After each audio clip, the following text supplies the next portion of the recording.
Jungle Day Cafe operates 2 parks in Chiang Mai, Thailand.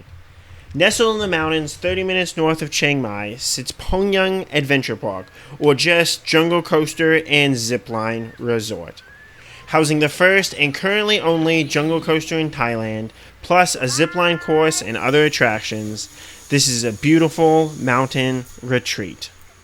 Jungle Adventure Park at Buffalo Island Resort recently opened in February of 2022 with 2 roller coasters, making it tied with Siam Amazing Park in Bangkok for the second most operating coasters in Thailand, behind Dreamworld's 3. This Jungle Adventure Park is in the south of Chiang Mai, right outside the suburbs in the middle of farmland. Despite its name, there is basically no jungle. And because of the cute mascots and for simplicity's sake, I will refer to this park by its resort's name, Buffalo Island.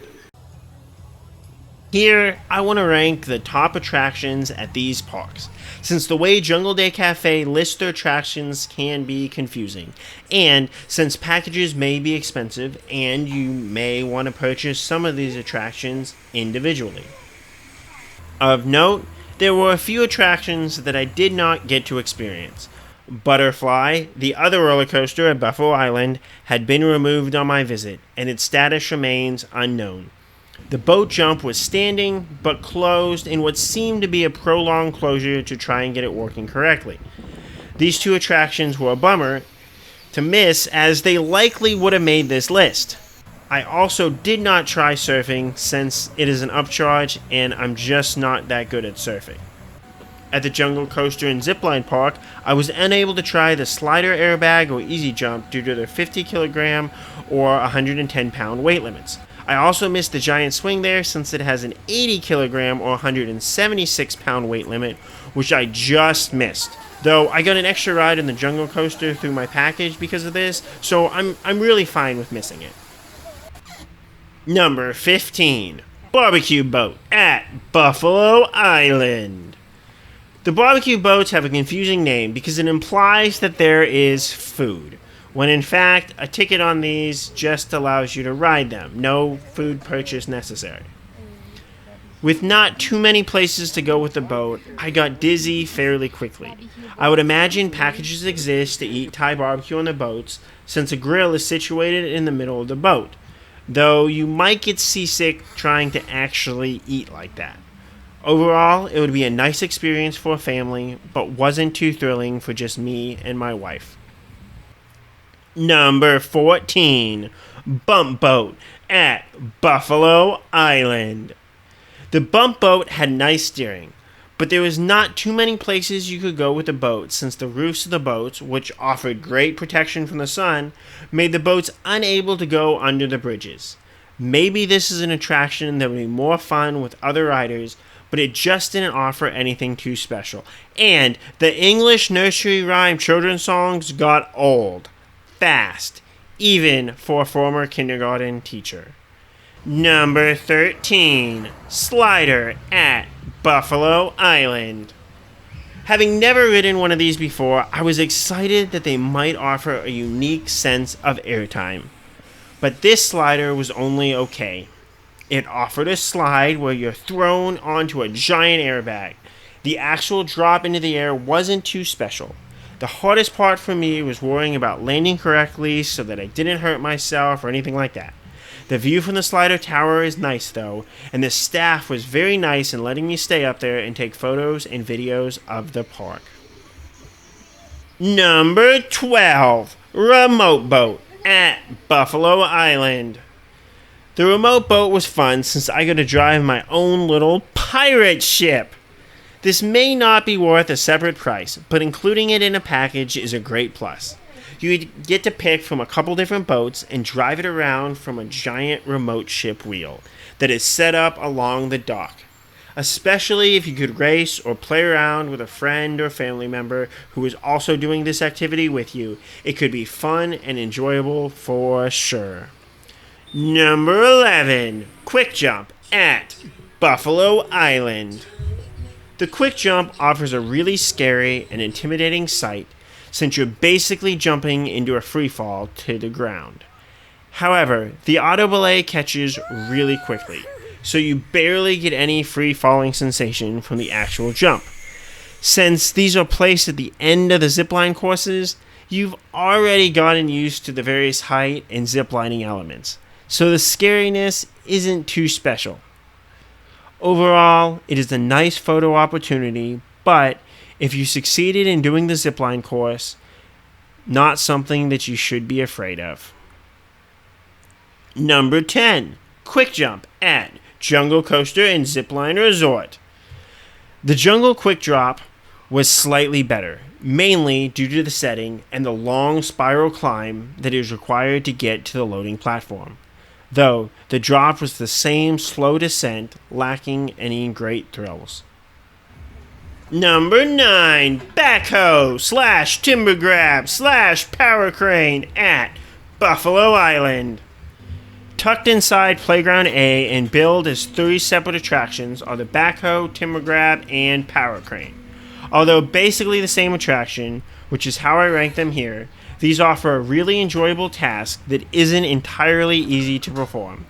Since I had an unlimited wristband, I'm not sure if or how the park would charge you separately for each of these attractions, but doing so would seem like a bummer for sure.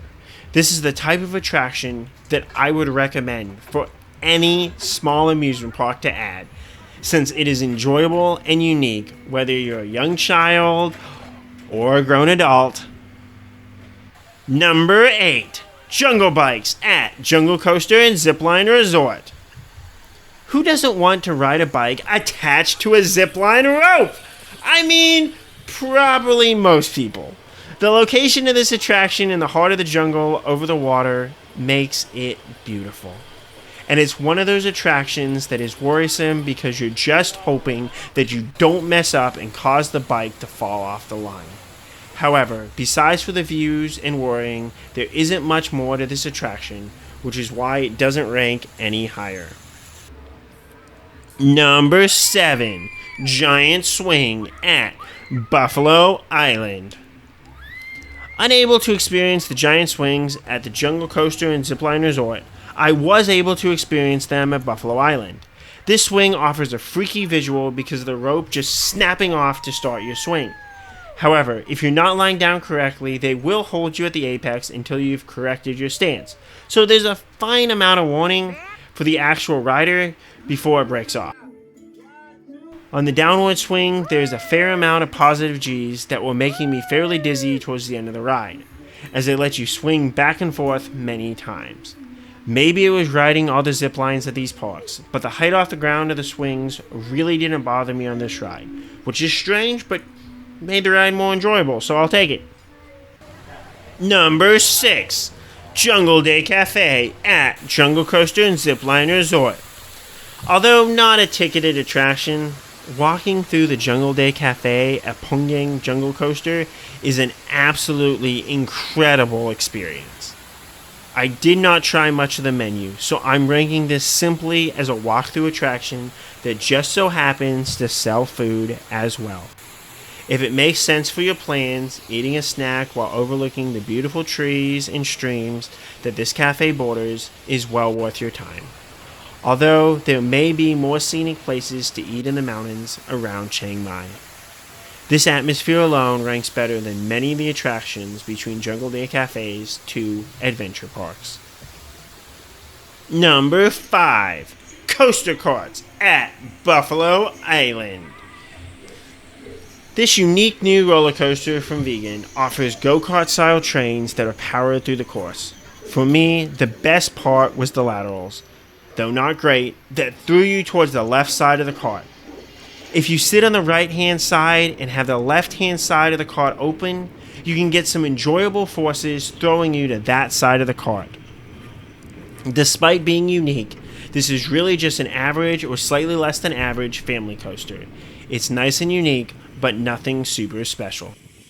Number 4. Go Karts at Buffalo Island. The Go Karts, however, were the best of the attractions. These Go Karts were fast and gave me the feel of everything I imagined Go Karts would be from playing Mario Kart. The go-kart course isn't huge, but offers enough turns and straightaways to easily pass slower competitors, which isn't always the case for most go-kart courses that I've been on. Having to put on elbow and knee guards was a bit odd, but the power of these go-karts quickly showed they were necessary. The track also had some dips in it, which made the go-karting experience fun as the track is still super smooth. But this is worrisome since this track is brand new. Hopefully the course doesn't start to crack or otherwise become undrivable going forwards. Number 3. Zipline at Buffalo Island. This course offered some scary climbing sections that really got my fear of heights going. The actual zipline parts seemed long, but are mainly open and over various attractions in the park.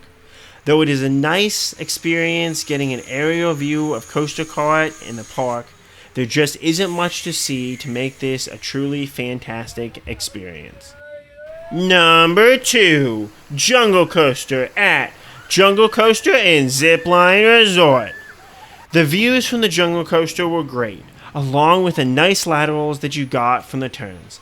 Though the automatic braking that keeps you from going too fast does hurt this Jungle Coaster as the drops were almost non-existent, and you couldn't get enough speed to make the course truly enjoyable. The long ride back up the chain lift is a nice touch though. It's not the best coaster in Thailand, but it is fun and unique for what it is. Number 1. Zipline at Jungle Coaster and Zipline Resort. Although pricey, the zipline course at Pongyang Jungle Coaster was the favorite thing that I did between these two parks. I only did the 14-station zipline, which is slightly cheaper, but the ability to go ziplining over the stream and through the woods is something truly special. There's also a few drop sections that really got my heart racing. These seem to offer a bit more oomph to them than the giant quick drop, though that could just be because I was still adjusting to the whole concept of ziplining. This isn't an extreme course, but should be enjoyable to a beginner or a medium level thrill seeker who's looking to enjoy an activity up the mountains in Chiang Mai. So, those are my top 15 attractions between the two Jungle Day Cafe locations. Have you been to either of these parks? Which attractions do you like best? Which ones are you looking forward to trying? Let me know. And, as always, Kap Kun Krap.